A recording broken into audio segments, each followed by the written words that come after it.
everyone. How y'all doing? Doing all right. Same. It is Friday. I am sleepy. I am hoping we can all get to a nice, peaceful weekend soon. Any questions or needs or concerns before we get started? All right. Well, let us begin with a quick glance at the calendar.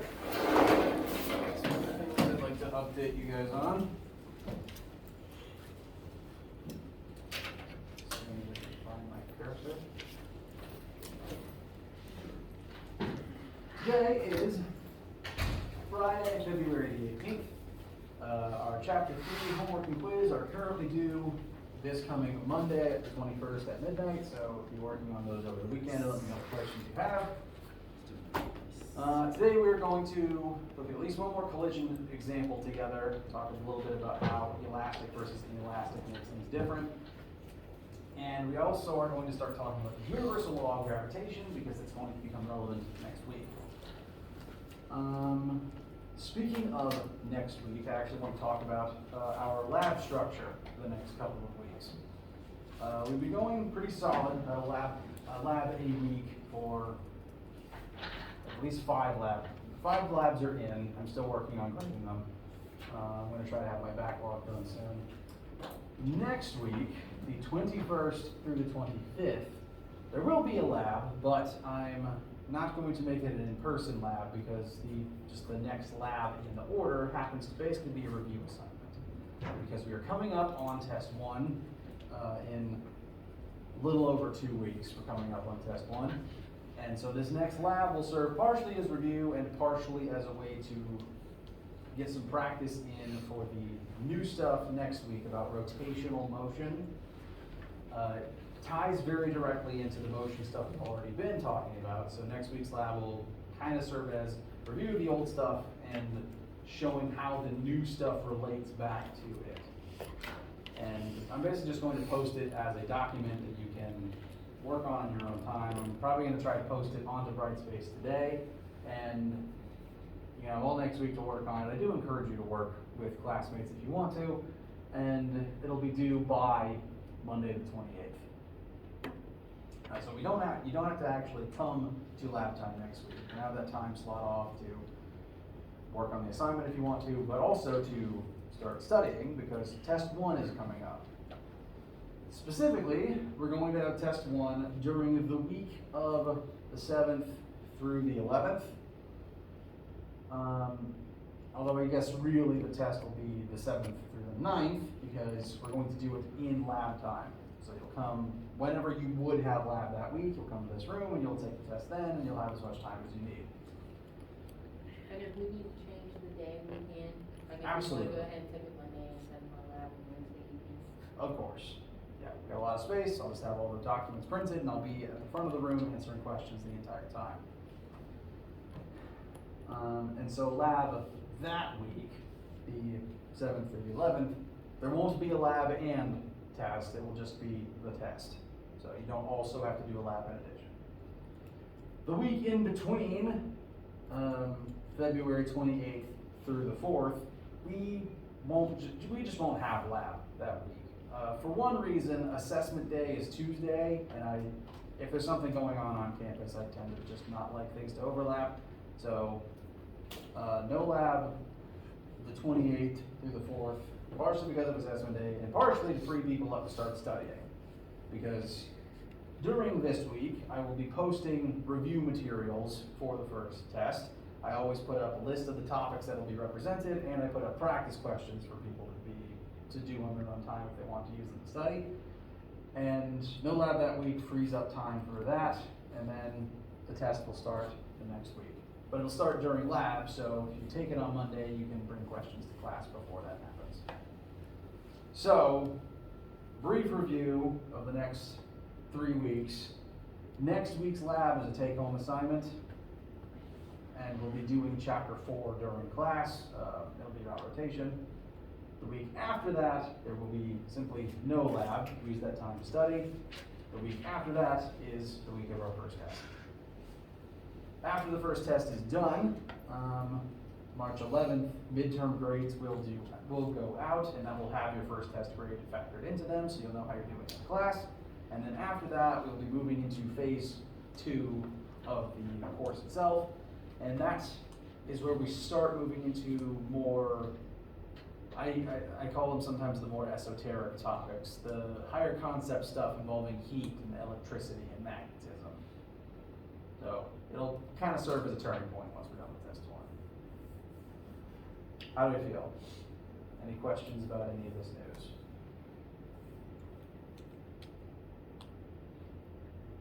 All right. And me being me, I'll continue to remind you of all of these things probably every single day. Maybe I'm just reminding myself. Who knows? So,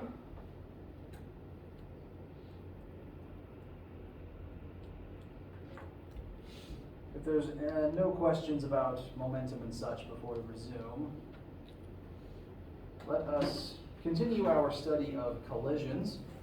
Up till now, the math we've been doing in lecture has primarily been about inelastic collisions. And during an inelastic collision, the fact that momentum is conserved is really the only thing we know for certain about the crash, whatever type of collision we're studying. If it's inelastic, momentum is the only thing we have as a starting point to go off of when comparing its initial state to its final state. That's because in an inelastic collision, only momentum is conserved because momentum has no other state that it can occupy. Elastic collisions, though, they do tend to be more visually chaotic. Things bounce off of each other, they're rolling away at high speeds. You don't want to be involved in an elastic collision. But because kinetic energy is conserved in perfectly elastic collisions, that means that there's some different starting points we can work elastic collisions from. In elastic collisions, you only have a single starting point. It's just conservation of momentum. That's the only thing true. Elastic, though, you do want to make sure to label all of these as elastic in your notes, because you don't want to use these for inelastic. Elastically speaking, because kinetic energy remains in the kinetic form in an elastic collision, regardless of the collision, the energy isn't destroyed, but inelastic collisions tend to turn the kinetic energy into other stuff, whereas elastic collisions allow it to remain in the kinetic form. And because it remains in the kinetic form, we can kind of treat it the same way we treat momentum. In a perfectly elastic collision, the total kinetic energy in the system at the start must equal the total kinetic energy in the system at the end. Keep in mind, big asterisk, only for elastic collisions. For the 1D collisions, for the V1, the O, is that initial? Yes. So that's a 0? Yeah. Yes.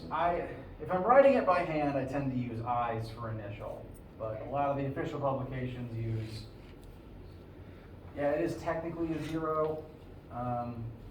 So depending on what country your professor might be from, someone might call it like V naught, NAUGHT, meaning like at time of 0. P is motion, right? Sorry? The P is motion. P is momentum. Oh, moment. Yeah, that's what I meant. Yeah. I don't know why it's capitalized actually, but it's meant to represent momentum, not power. So these are the two things we know for certain about elastic collisions. Both momentum and kinetic energy will be conserved. And some very smart people realized that using both of those assumptions in tandem, these both represent like differently valid starting points for an elastic collision. For inelastic ones, we use momentum like this. For elastic ones, you can also use kinetic energy like this instead. Just plug in all the kinetic energies instead of the momenta. And some very smart people took both of those and kind of combined them into a new third formula that you can use for elastic collisions only. And that's this one here at the bottom. very smart people did a lot of work to try to combine these and simplify them in a way that has as few variables in the situation as possible. So this formula here it's very customized, it's very situational in its use, but when it's useful, it's very useful. This formula compares the initial and final velocities of two objects involved in an elastic collision, as long as it's a one-dimensional collision, which frankly every single collision in this class is going to be. Every collision we've looked at so far has been 1D, just forwards and backwards. Every collision we're continuing to look at will be 1D. So you don't need to worry about this caveat. This functionally is just a third option for how you can begin examining an elastic collision. And the way that I like to write my notes to make sure I'm aware which cases each one of these starting points, these principles can be used, is one, note that momentum is the only thing, conservation momentum, is the only thing we know for certain about inelastic collisions. Meanwhile, in the elastic column, we have three options for how to begin our examinations. And ideally, they should all work equally well. They go through functionally the same pieces of information. Momentum and kinetic energy both care about mass and velocity, so if you know one, you can probably figure out the other. The third one is just about velocity, so you actually don't even necessarily need to know the masses involved. This third one is really convenient when it works. It's the most situational of the three, though. Momentum is always good. This only works specifically some of the time. So we can use that one over there for elastic too? Yes, yes. The conservation momentum will always work. It's my universally recommended choice for examining movement in a collision. It will always work. There's no question about that. And I'm going to show how it always works and how it compares to the other methods with a simple question in a second. First, any questions or concerns with these three formulas and when not to use them?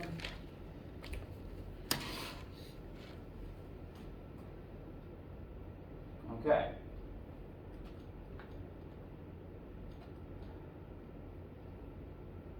So, this next sample question, we're ultimately going to work, since this is going to be an elastic collision, because we haven't actually done the math for one of them yet in lecture. This will also serve as a reason why you don't want a car crash to be an elastic collision. So, things to keep in mind. Since this is an elastic collision, I'm going to take you through using all three of these starting points to show that in this specific case, they do all work. So, I'm a big nerd, so if I'm going to cause a car crash, I'm going to make it a dramatic one full of references to movies that I like. So, here we have two iconic fictional vehicles. Kit, the talking sports car from Knight Rider, and Nemesis Prime, Optimus Prime's evil duplicate. What? He shows up from time to time. Sometimes he's a clone, sometimes he's like Mirror Universe Optimus, sometimes he's just a droid. I've never seen it. I've never seen Never seen Nemesis Prime? yeah, I've never seen No, I've never even heard of them. Well, I'm a big Transformers dweeb, so there's a reason why I know about him at least. He hasn't been in any of the movies. Yeah, if yeah, what that's you're why, basing it yeah. on. He has not appeared in the movies. But I grew up on the cartoons. Ultimately, no matter what they're named, we have two vehicles that are going to drive straight into each other. Thankfully, they're both robots, so we can do this without any need for a human involved. And we're just going to see what happens if, hypothetically, this car crash were elastic. Car crashes are very specifically designed not to be elastic, because that makes them really chaotic and really dangerous.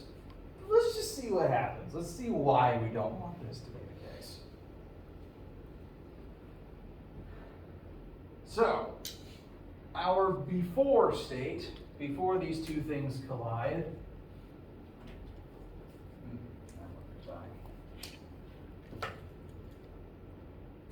not dead, so we'll leave it upside down. Our before state, our two vehicles are going to approach one another. That does mean that since they are moving technically in two different directions, we are going to have to make one of their velocities negative. That is important. That will very much factor into our math. Before they collide, we have a poorly drawn sports car and a poorly drawn flat-nosed truck. So in the description where it's saying moving in the same direction, you just mean they're moving head on? Oh, hold on. Oh, Yeah, at the beginning it says head toward each other. heading towards each other one-dimensionally. After they collide, the truck is moving in the same direction it was originally moving in. That is my intention here. Okay. And that's why I'm drawing the picture, try to help illustrate that, because sadly I don't have physical models to demonstrate this.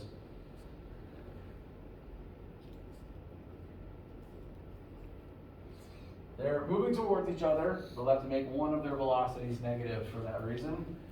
They have the same magnitude of their velocities, but different masses, very different masses. 400 kilograms versus 2,000 kilograms. And they're moving towards each other. After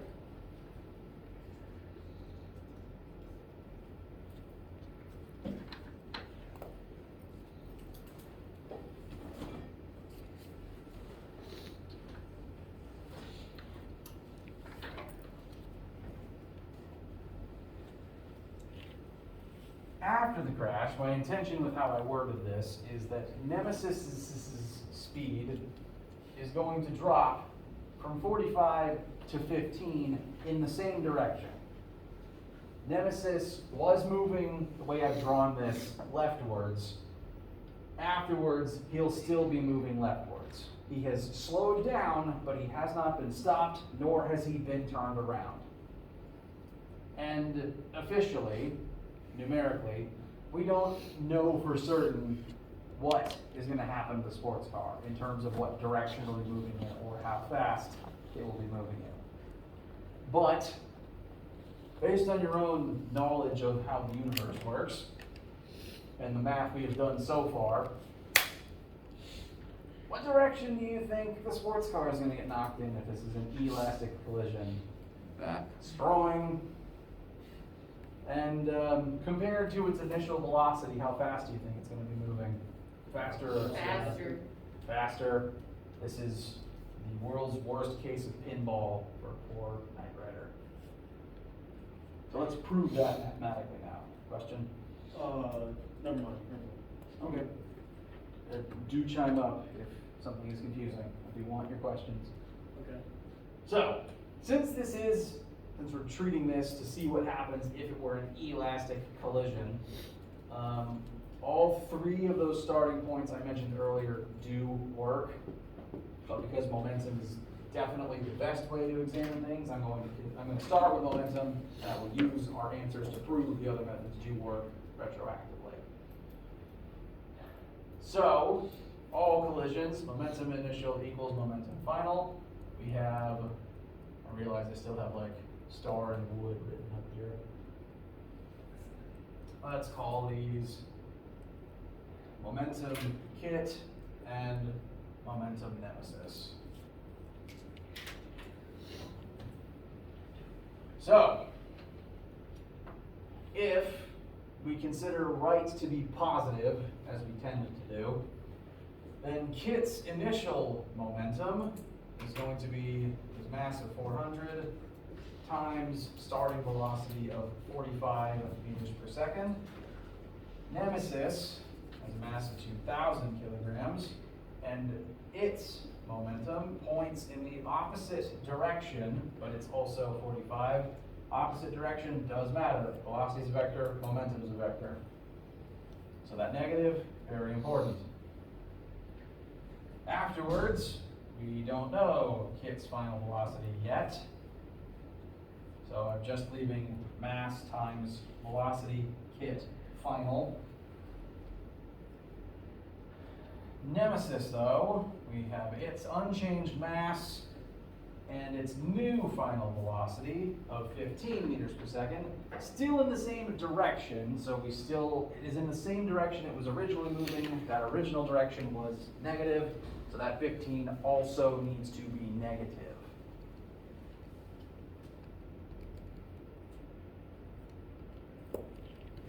Questions thus far?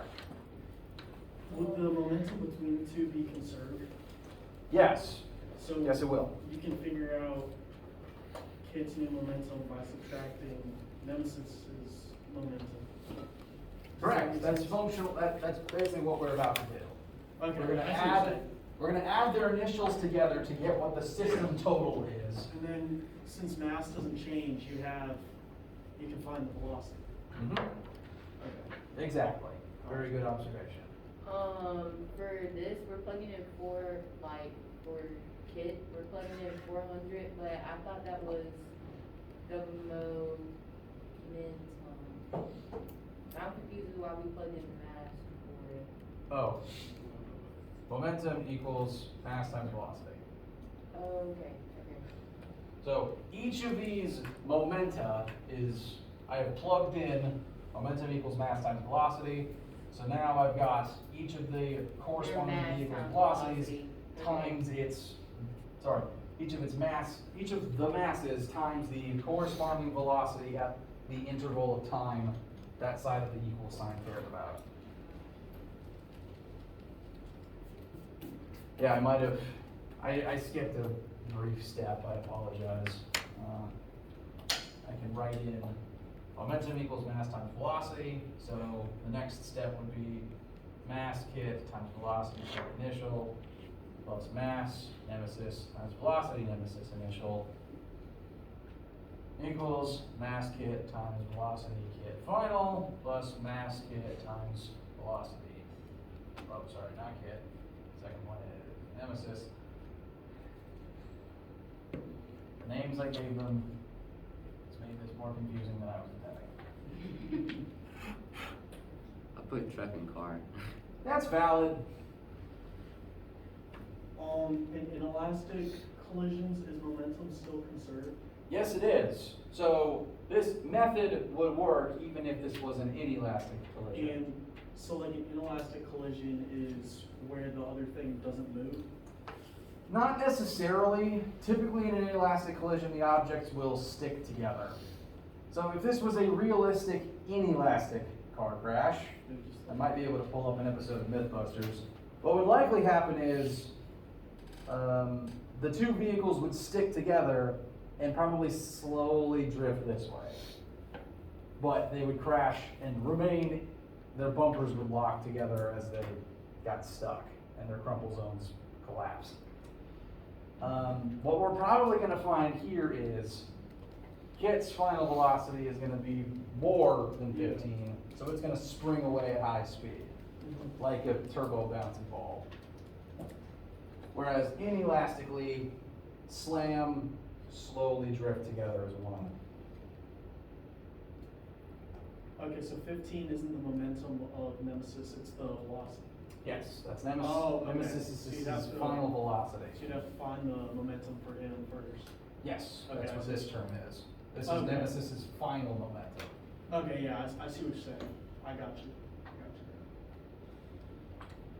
And the negatives might make this a little weird, but Kit's final velocity is the only unknown left, so we can now find a number for it.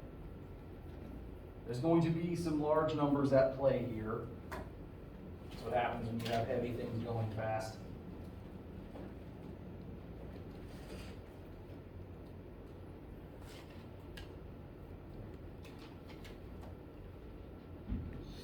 So, start simplifying. 400 times 45 is 18,000. 2,000 times negative 45 is negative 90,000. Wait, we made it negative because it's going to the left. Yeah. Yes, they are moving in opposite directions. If we made if we made that positive, we'd be basically putting even more momentum into the system than there actually is, and we'd end up getting bigger numbers than we're supposed to. Since they're approaching each other, that mathematically has the effect of reducing the momentum in the system, but we have to factor it in. Velocity and momentum are both vectors. Direction matters. So that's the left side, and we'll technically end up with a negative number, but that negative just means that the momentum of the system is favoring the left. There's just more leftward momentum than there is rightward momentum. Yes? So the truck that you drew, is that supposed to be heading towards the car? Yes, in a straight line. Okay. This is a head-on car crash simulated for a TV show. So heading straight towards each other, the system as a whole has leftward pointing momentum. There's just more pointing to the left than there is pointing to the right, since the leftward moving vehicle has more mass. On the right side, we don't know Kit's final velocity, so this term will remain 400 times VKF. But we can go ahead and multiply 2,000 by negative 15, and that will become negative 30,000.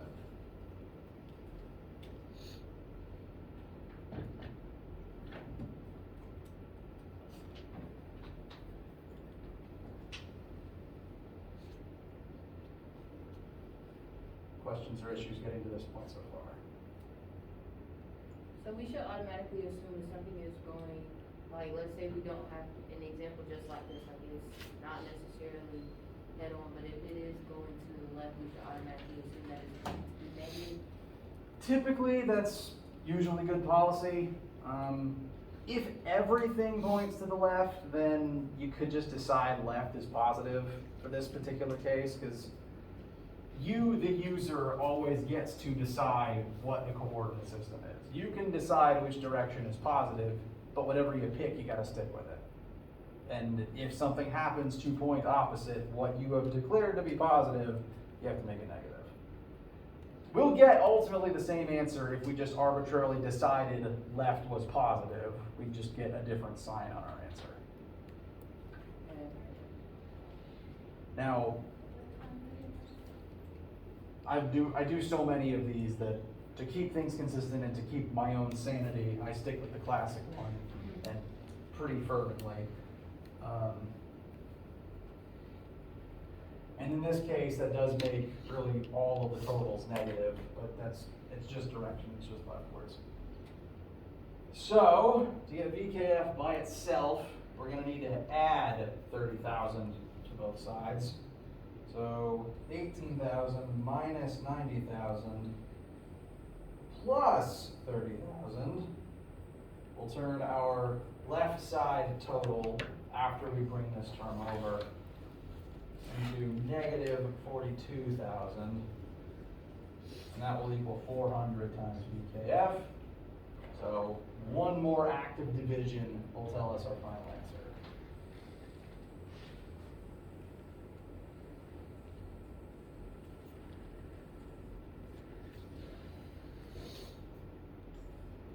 And please let me know if your algebra differs.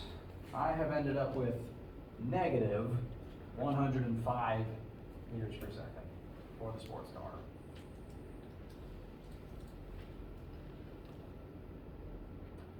This tells us a few things. One, the sports car loses this fight because not only does it get ricocheted off of the truck, it gets ricocheted at approximately a third the speed of sound. And if there was a human in that car, they'd have whiplash so extreme that their head might not be connected to their body anymore.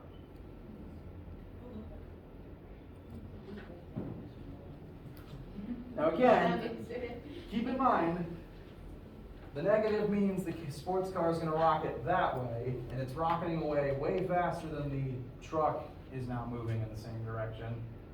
So they did not stick together. This is very much a pinball situation. It was like, I was cruising the first night, it's like flying. And this is why you don't want car crashes to be elastic.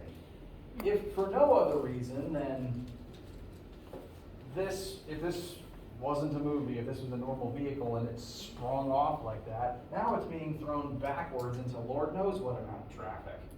Besides the fact that now its velocity is huge, and that massive shift in velocity means a lot of acceleration and a lot of force on the driver's neck.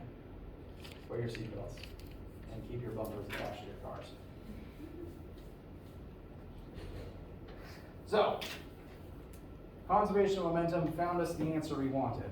I'm going to use these answers, the -105 and the -15, to prove that the kinetic energy formula and the third formula do also work.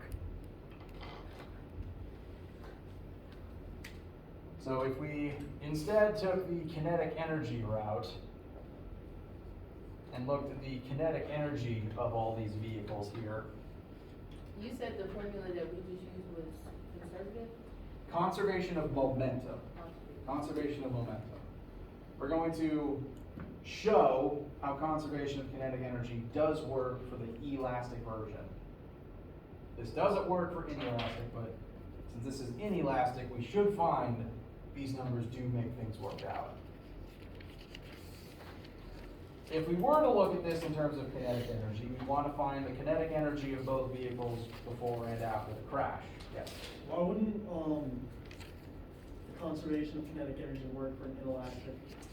It's entirely because in inelastic collisions, the energy just goes somewhere else. So like to sound or heat or Creating sound.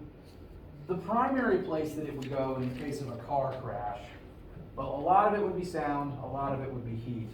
But car crashes are designed to be inelastic, and the way they're designed to be inelastic is with your vehicle's crumple zone. Literally the entire front or rear section of your car that is designed to pancake. yeah. Because it takes energy, it takes work to actually cause that movement. crushing. Yeah. And since the bumper is made of metal and plastic that does not go back to its original shape, that spent energy is now just used up. I see what you're saying. Whereas if it was made out of rubber, it would go back to Yeah. normal and Yeah. spring you off of what you just hit. Okay. I see what you're saying. So the rubber stores that energy and then releases it, whereas the Yeah. plastic and metal Exactly. bumper spends it and now it's stuck. There's no release. So that is how car crashes are designed to be inelastic, which sucks to replace your bumpers, but better than replacing your vertebrae. So, elastically, kinetic energy is conserved. We're going to try to prove that real quick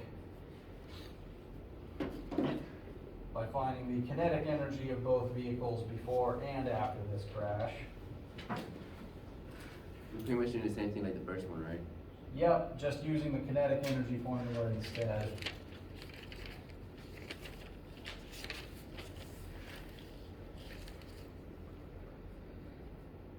And I'm just going to go ahead and plug in our final velocity numbers that we already have, just to prove that the two sides equal each other like they would if we were solving this from start to finish.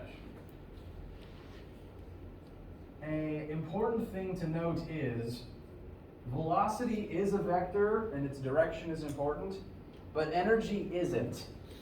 And so even if you plug in negative velocities in an attempt to keep your directions in the question, kinetic energy wise, those velocities are all squared. So the negatives just go away immediately. And so even though we had negative momentums, meaning leftward momentums, looking at conservation of momentum, every single one of these kinetic energies is going to end up being positive, because the vehicles either have kinetic energy or they have none. Because it's not a vector, it doesn't care what direction you're moving in. Either you have energy and are moving, or you have no energy and are not. So the mass and the velocity is what makes up the K and the E, squared? Yes, I'm digging up the kinetic energy formula from a week ago. 1/2 mv squared. Okay. And so for both before and after, we've got kinetic energy of Kit before the crash, kinetic energy of Nemesis before the crash. They'll add up to the initial total. Afterwards, kinetic energy of Kit after the crash, so its mass times its afterwards velocity squared. I'm plugging in the 105. And then Nemesis's afterwards kinetic energy with its final velocity squared. And what you should ultimately find, 25 times 400 times 45 squared plus 25 times 2000 times negative 45 squared, which will become positive, is that both of these sides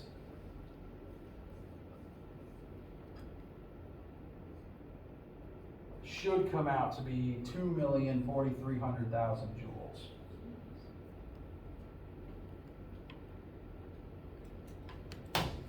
Just proving that in this elastic situation, the kinetic energy is conserved.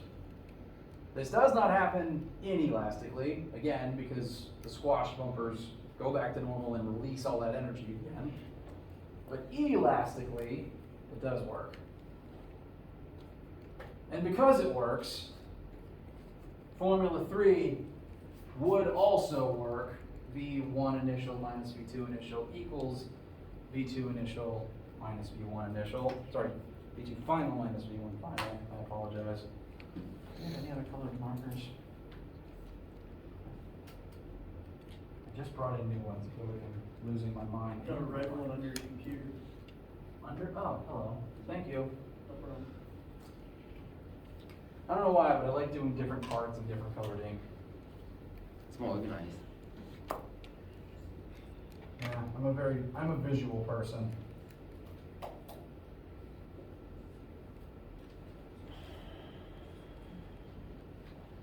So I will plug the numbers we found in the momentum version into Formula 3 to prove that it works as well. V1 initial is positive 45 minus V2 initial, which is negative 45. I'm considering Kit to be 1 and not Nemesis, thank you. I do this to myself. Nemesis is 2. And so afterwards, velocity 2 final, negative 15, minus velocity 1 final, negative 105.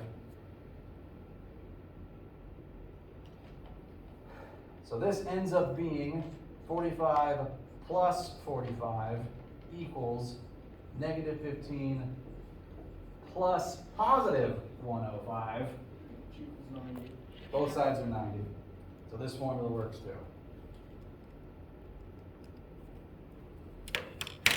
Let's We say just did those, sorry. We did the Just same thing those 3 just to times, prove basically. That it works for this, but we really needed the momentum equation to actually answer the question. Well, Because we wouldn't have been able to do, we well, I actually, guess we could we have technically done didn't the velocity because, one. like, say we jump straight to this one, yeah. which Yeah, we just would wouldn't have probably the have been the 105. simplest thing. Yeah, If this was unknown, It's just down to the. yeah, all we'd have We- to do is just yeah. get the 15 over one side. So for an elastic collision, all 3 are equally valid. Yeah. And frankly, the third one is probably the most straightforward one, but it's the one that works in the least number of cases. It works really well when it works, just only, in this type of situation. Elastic, just back and forth. How do we feel?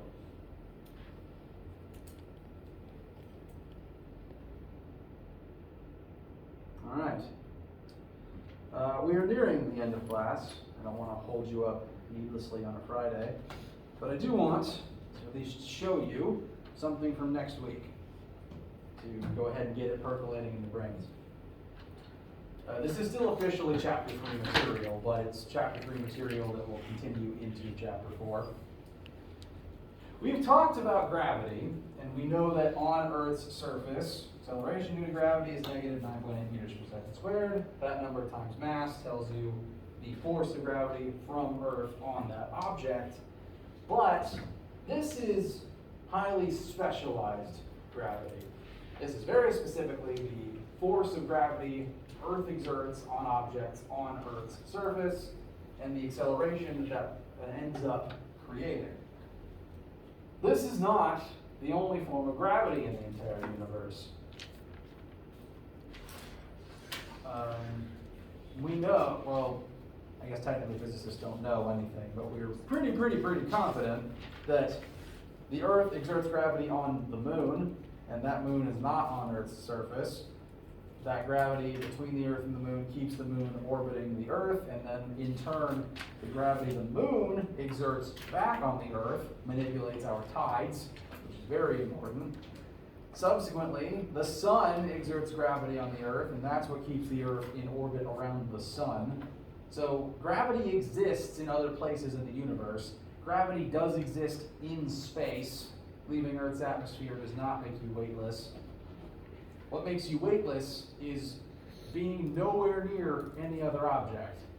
Because every single object in the entire universe creates gravity on every other object in the entire universe. And the only way to be truly weightless is to be so far out into the void that you're so far from everything that all those forces are just so tiny they add up to zero. What does R stand for? Ratio? Or Radius. Radius. Good question. I'm going to roll this up to reveal what we have underneath. That looks really chaotic in retrospect.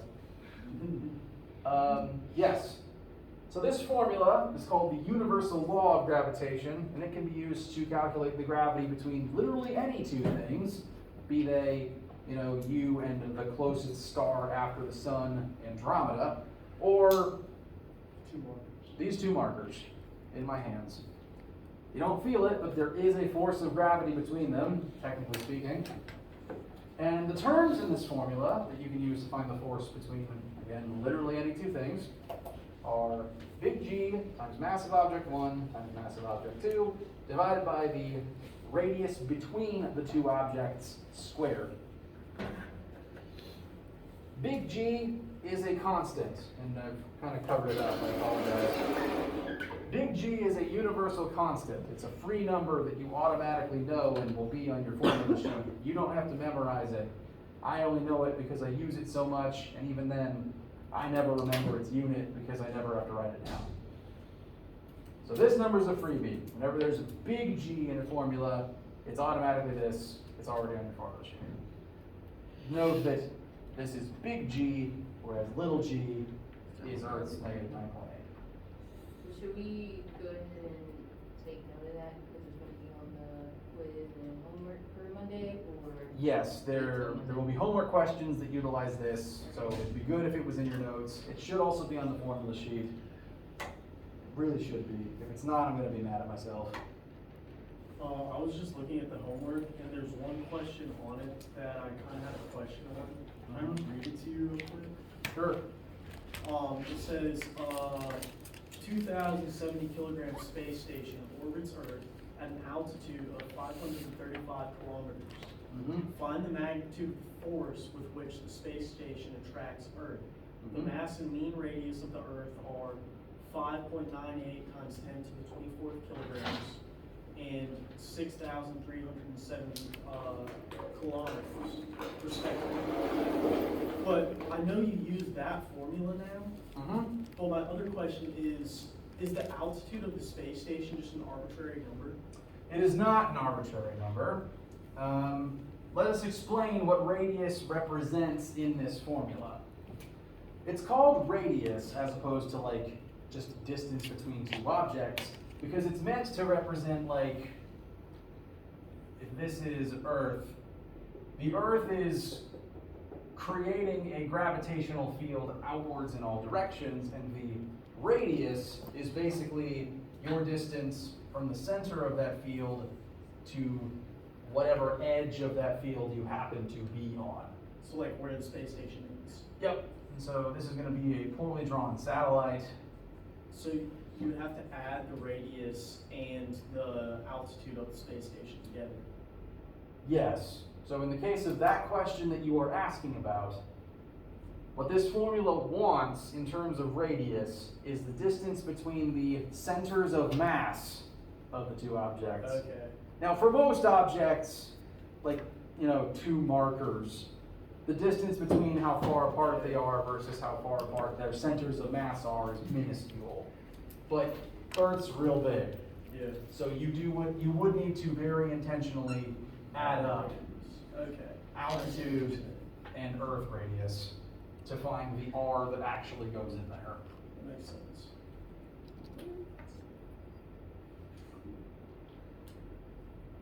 So you need to add up Earth radius and the radius between the distance between Earth and the satellite? Yes, but that's because the question that he mentioned from the homework, the number it gives you is the altitude of the station, which is not its distance from Earth's center, it's its distance from Earth's surface.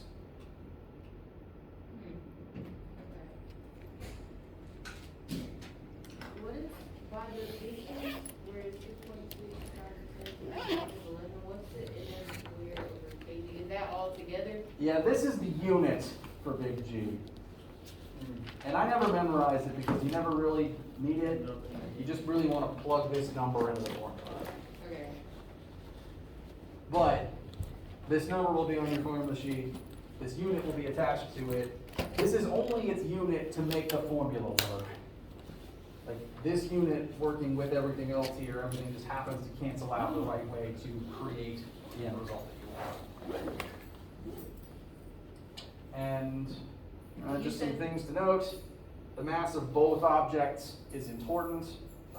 Humans have comparatively pretty small mass, but the Earth has a really big mass, so the resulting force between us and the Earth is pretty big. But if, say, two markers were next to each other, their masses are minuscule, the force between them is minuscule.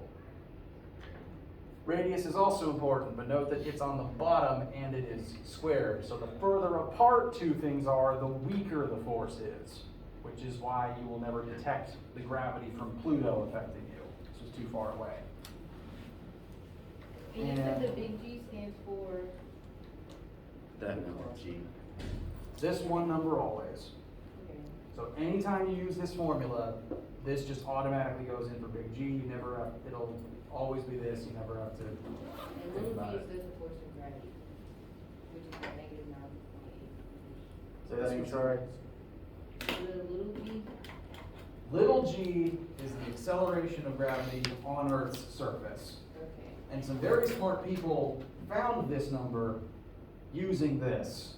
This is the general universal version. This is the Earth local version.